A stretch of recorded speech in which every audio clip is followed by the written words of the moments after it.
Dear students, हम लोग चर्चा कर रहे हैं सेवेंथ क्लास मतलब प्रेजेंट इंडेफिनिट टेंस में हम लोग चर्चा कर रहे हैं।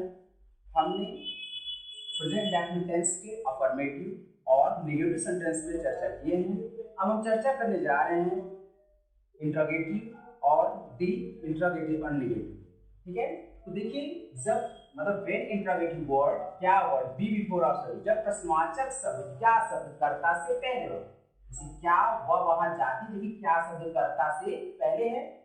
तो देखिए सबसे पहले जब क्या शब्द पहले होता है क्या की जगह उस टेंस की हेल्पिंग वर्ब सहायक क्रिया लिखी जाती है, देन सब्जेक्ट, देन वर्ब का फर्स्ट फॉर्म, देन ऑब्जेक्ट। ये आपका फॉर्मेट है, इसे ध्यान दीजिए आप लोग। अब हम इस फॉर्मेट के अकॉर्डिंग ये ट्रांसलेट करने जा रहे हैं। देखिए क्या क्या ये क्या जो लगा है क्या की जगह हेल्पिंग वर्ब लिखी जाएगी अकॉर्डिंग टू सब्जेक्ट। सब्जेक्ट वह है, जाती है लड़की है सी, सी के साथ जो डल लगेगा, यहाँ क्या की जगह हेल्पिंग वर्ब आपका डल लगेगा, डज सी। ठीक, उसके बाद ऑब्जेक्ट क्या है जिसके साथ पहचान जो मुख्य क्रिया होती है, मुख्य क्रिया में ही पहचान लिखी होती है। तो मुख्य क्रिया जाती जाना गो देयर वहां। ओके, नेक्स्ट एग्जांपल, क्या आप झूठ बोलते हैं। ध्यान दीजिएगा, क्या आप झूठ बोलते हैं। देखिए फिर क्या शब्द पहले आया, अब आप यू के साथ हेल्पिंग वर्ब क्या लगेगा, डू लगेगा। यहाँ क्या की जगह क्या लग जाएगा, डू। आप यू के लिए आपके लिए यू लगा दीजिए, डू यू। अब झूठ बोलना मतलब tell a lie. Okay, now एक एग्जांपल और देख लेते हैं। क्या वह लड़की अंग्रेजी सीखना चाहती है। क्या वह लड़की अंग्रेजी सीखना चाहती है। ध्यान दीजिएगा क्या शब्द पहले, इसमें दो वर्ब है, एक ये की वर्ब। ठीक है, फर्स्ट वर्ब ये है जिसके साथ पहचान लिखी जाती है, सेकंड वर्ब ये है। तो सबसे पहले डज, ये सिंगुलर है, डज। वह लड़की बोले तो दैट गर्ल। ठीक है, अब चाहती है तो यहाँ वांट लगा दीजिए, उसके बाद दूसरा वर्ब लगाने से पहले टू लगा दीजिए, टू लर्न। क्या सीखना चाहती है, इंग्लिश। ध्यान दीजिए। अब इसका सेकंड चलिए, हमने ये फर्स्ट इसका रूल बताया इंट्रोगेटिव का, सेकंड रूल दे दीजिए। When interrogative word be middle, जब प्रश्नवाचक शब्द बीच में हो। ध्यान दीजिएगा, जब प्रश्नवाचक शब्द बीच में हो। ठीक है, जब प्रश्नवाचक क्या शब्द कर्ता से पहले हो, और उसके बाद इसका सेकंड रूल जो जब प्रश्नवाचक शब्द बीच में हो। जैसे एग्जांपल देखिए, आप वहां क्यों जाते हैं। आप वहां क्यों जाते हैं। देखिए प्रश्नवाचक शब्द बीच में आया, जब प्रश्नवाचक शब्द बीच में आता है इसकी अंग्रेजी सबसे पहले लिखी जाती है, इंट्रोगेटिव वर्ड्स। उसके बाद आपका हेल्पिंग वर्ब लिखा जाएगा, डू या डज इसमें हेल्पिंग वर्ब है, देन सब्जेक्ट, देन वर्ब का फर्स्ट फॉर्म, देन आपका ऑब्जेक्ट क्वेश्चन मार्क। ये आपका फॉर्मेट है। वह वहां क्यों है, सबसे पहले प्रश्नवाचक क्यों लीजिए, फॉर्मेट यही है। वाई, अब according to subject helping verb लगेगा, यू है यू के साथ डू लग जाएगा, why do you go there. ध्यान दीजिएगा, एक एग्जांपल और दे देते हैं। वह लड़की झूठ क्यों बोलती है। ध्यान दीजिए, वह लड़की झूठ क्यों बोलती है। अब ध्यान दीजिए इसमें भी क्यों आया है। ओके, तो क्यों की अंग्रेजी सबसे पहले की जाएगी, वाई। वह लड़की है सिंगुलर है इसलिए यहाँ डज लग जाएगा, वाई डज दैट गर्ल, ये सब्जेक्ट है साथ आया है, टेल अ लाई। ओके, ये आपका हो गया सी इंट्रोगेटिव सेंटेंस। अब आ जाइए डी पोर्शन पे,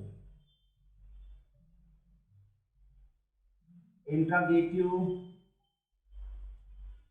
एंड नेगेटिव सेंटेंस। ध्यान दीजिएगा, इंट्रोगेटिव एंड नेगेटिव सेंटेंस हम चर्चा कर रहे हैं इसके डी पोर्शन पर। Interrogative and negative sentence. नियम रूल सब वही है, इसमें भी दो ही फॉर्मेट पढ़ेंगे, एक क्या शब्द जब पहले हो और एक जब प्रश्नवाचक शब्द बीच में हो, राइट। उसी फॉर्मेट से इसमें केवल नाट लगाना रहेगा, सब फॉर्मेट वही रहेगा, कोई परिवर्तन, बस केवल नाट ही लगाना रहेगा उस सब्जेक्ट के बाद। ध्यान दीजिएगा, when interrogative word, when interrogative word, क्या word be before of subject, जब प्रश्नवाचक शब्द क्या शब्द कर्ता से पहले हो, क्या आप वहां नहीं जाते हैं। देखिए इसमें नहीं शब्द आया, ठीक है, तो ध्यान दीजिए, फॉर्मेट देख लीजिए। जब हमने बताया क्या शब्द पहले आता है तो फॉर्मेट सब वही रहेगा, क्या की जगह डू या डज, उस टेंस की हेल्पिंग वर्ब, इस टेंस की हेल्पिंग वर्ब क्या है, डू या डज, देन सब्जेक्ट, उसके बाद सब्जेक्ट बाद तुरंत नॉट आ जाएगा, देन वर्ब का फर्स्ट फॉर्म, देन ऑब्जेक्ट या अदर वर्ब कह सकते हैं। ये आपका फॉर्मेट हो गया। क्या आप वहां नहीं जाते हैं, क्या हो जाएगा, do you not go there, ठीक है ना। क्या वह लड़की झूठ नहीं बोलती है। ध्यान दीजिए, क्या वह लड़की झूठ नहीं बोलती है, अब यहाँ सिंगुलर है इसलिए यहाँ डज हो जाएगा, डज दैट गर्ल, सब्जेक्ट बाद नॉट आ जाएगा, नॉट टेल अ लाई। देखिए इसमें दो एग्जांपल दे दिए हैं, पर्याप्त है, क्योंकि फॉर्मेट सब वही है, केवल नॉट ही लगाना है। इसका सेकंड फॉर्मेट चलते हैं, when interrogative word be middle, जब प्रश्नवाचक शब्द बीच में हो, ध्यान दीजिएगा, वह वहां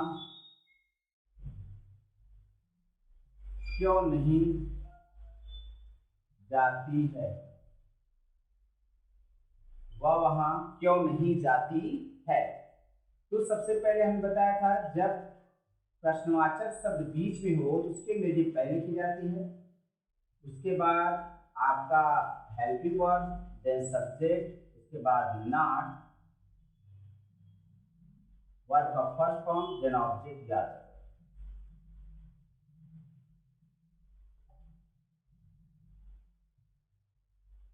ओके, वह वहां क्यों नहीं जाती, वाई, क्यों की अंग्रेजी वाई, उसके बाद डज लगेगा, क्योंकि ये वह क्या है, सिंगुलर है, सब्जेक्ट है, why does she not go there.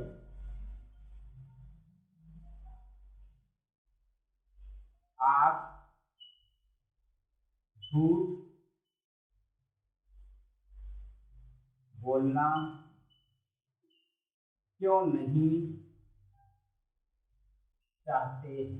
ध्यान दीजिएगा, आप झूठ बोलना क्यों नहीं चाहते हैं, ठीक है। इसमें देखिए दो आपका मेन वर्ब है, एकदम आसान है। तो सबसे पहले क्यों की अंग्रेजी लिखिए वाई, उसके बाद अकॉर्डिंग टू सब्जेक्ट आप मतलब यू है, यू के अकॉर्डिंग सब्जेक्ट हेल्पिंग वर्ब क्या लगेगा, डू लग जाएगा, उसके बाद आपका सब्जेक्ट यू है। अब इसके बाद तुरंत नॉट आ जाएगा, नॉट झूठ क्यों बोलना चाहती है। अब ये पहला वर्ब आ जाएगा तब दूसरा वर्ब लिखा जाएगा। Okay, 1 2 tell a lie. Okay, तो देखिए बहुत आसान है। हम लोगों ने प्रेजेंट इंडेफिनिट टेंस के इंट्रोगेटिव सेंटेंस पे और D portion interrogative negative sentence पे हमने चर्चा किया। अब आपका प्रेजेंट इंडेफिनिट टेंस पूर्ण रूप से समाप्त हो गया है। अब 8th क्लास में हम लोग चर्चा करेंगे प्रेजेंट कॉन्टिन्यूअस टेंस। ओके, हम लोग प्रेजेंट डेफिनेट टेंस पे अभी तक चर्चा कर रहे थे। अब नेक्स्ट हमारी जो क्लास लगेगी 8th क्लास में वो प्रेजेंट कॉन्टिन्यूअस टेंस पे चर्चा होगी। आप लोग इसको विधिवत रिवाइज कर लीजिएगा। इसको रिवाइज करते समय ये जरूर ध्यान दीजिएगा जितने भी फॉर्मेट हमने आपको बताया है स्टेप बाय स्टेप जितनी चीजें हमने आपको बताया है वो सारे फार्मूले, सारे फॉर्मेट्स आप जरूर याद रखिएगा, और प्रैक्टिस जितना करेंगे उतने जल्दी आपको टेंस तैयार होगा, क्योंकि जितना ज़्यादा हो सका है मैंने उसी तरीके से अपने इजी मेथड को हमने बताया भी है, और जिससे आपको पढ़ने में, ट्रांसलेशन करने में असुविधाएं ना हो। इसलिए इस चीज़ का आप विशेष ध्यान दीजिएगा, प्रैक्टिस जरूर करिएगा और ज़्यादा से ज़्यादा सेंटेंस लिख के प्रैक्टिस करिएगा। Okay, is that clear?